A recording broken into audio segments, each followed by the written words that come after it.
The nurse hesitated before telling me.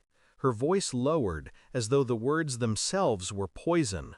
While I lay in that hospital bed, tubes in my veins, monitors counting my breaths, my wife and her mother stood over my 6-year-old adopted daughter and told her she didn't belong. They said she'd be sent back. They said she wasn't real.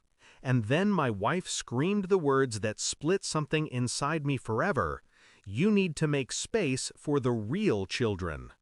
The nurse looked at me as if expecting an explosion, a fit of rage. But I didn't shout, I didn't break things. I let the words sink in. Cold, precise.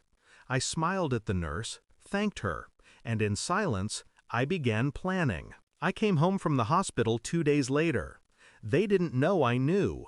That ignorance was their weakness. The house smelled of garlic and wine. Laughter came from the dining room. My wife's mother, perched like a queen at the head of the table, glass in hand. My wife beside her, glowing in approval. My daughter sat at the far corner, small, shrinking, not touching her plate. I saw it in her eyes. She carried the weight of their cruelty alone, too afraid to repeat it, too afraid to lose me too.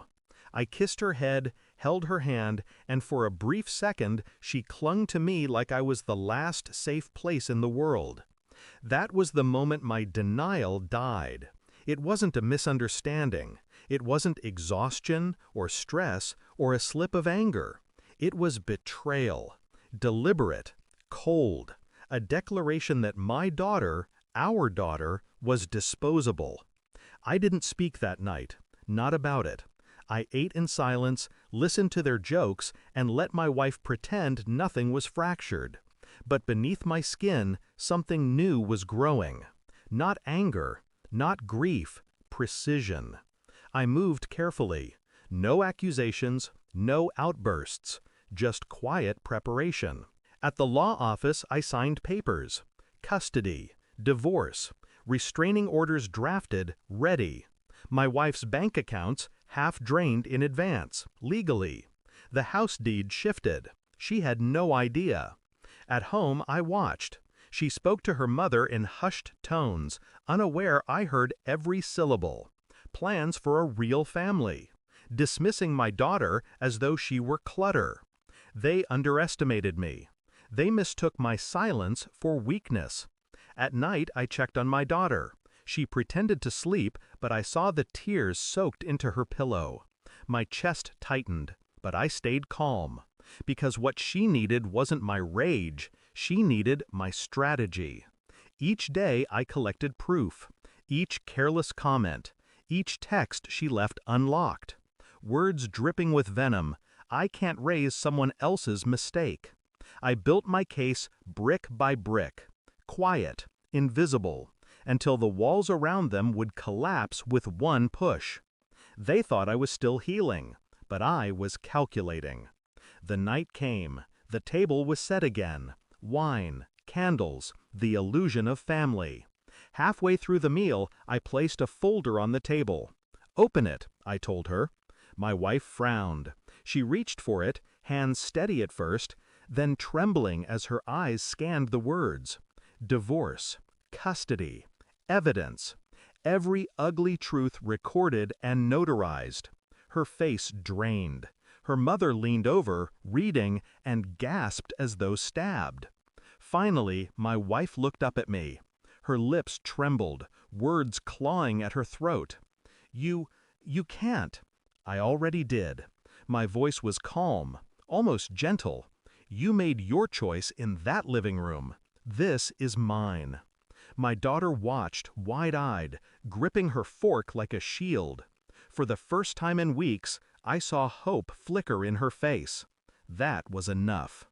My wife broke, begged, tears smeared her face, the performance unraveling. "It was just words. I didn't mean it. Please don't do this." Her mother hissed in her ear, telling her to fight, but her voice was hollow now. I stayed still, hands folded. No anger, only clarity. "You told a child she wasn't real," I said. "Now you'll learn what it feels like to be erased." I pushed the signed copies toward her. "You have 48 hours to leave. After that, you're trespassing."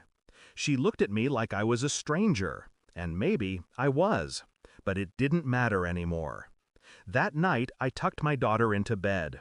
She asked me if she was safe now.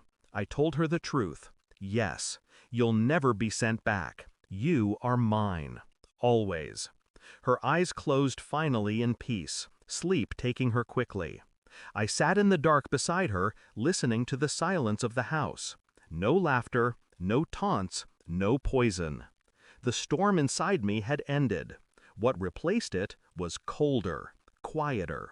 Some betrayals don't deserve rage. They deserve precision, exposure, elimination.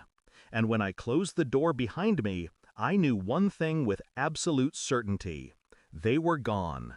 She was safe, and I would never let her believe she was anything less than real again. Some people mistake silence for weakness, but silence is where I sharpen the blade. Thanks for watching. Don't forget to like, share, and comment. Subscribe now to Cheating Stories Insight World for more amazing stories.